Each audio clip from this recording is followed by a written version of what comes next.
It's Wednesday morning, April 10th, 1912. Titanic is in Southampton and will depart on her maiden voyage at noon.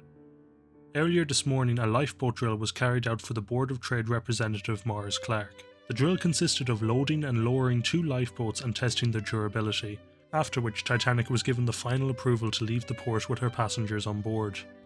Passengers began arriving at Southampton docks this morning via train from London, with one of the trains arriving only a half an hour before the Titanic's departure. Porters help with the baggage and the passengers enter the passenger shed and proceed up the gangway onto the Titanic. Third-class passengers are screened for health issues, lice and anything else that could prevent them from entering the United States, as well as anything that could cause an outbreak of sickness on board the ship and infect other passengers. Any passengers to have been found carrying disease would have been turned away. In keeping with the White Star Line's goal of maintaining a consistent weekly timetable for ship departures, White Star always departed from Southampton, England for the eastbound crossing on a Wednesday. At noon, Titanic begins to depart from Berth 44 in Southampton, which was recently upgraded to cater for the Olympic class. There's not much fanfare around her departure. That is more likely to have occurred during the Olympics maiden voyage. Titanic wasn't in the news as much as the Olympic. Her identical sister ship had already made the maiden voyage just a year prior, and both ships look extremely similar.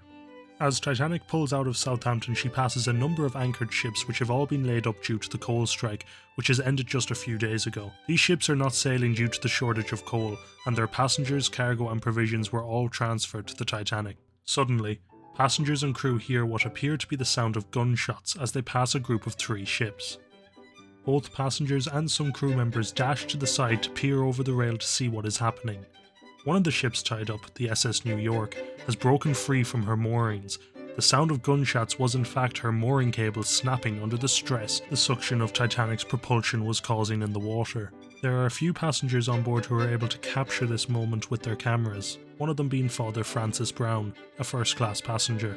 The SS New York had been dragged right into Titanic's path. With just a few feet to spare, they were able to avoid collision, thanks to some quick thinking on the part of Captain Smith as well as the tugs in the harbour, who were able to pull the New York out of the way. Titanic stopped to make sure that everything was alright.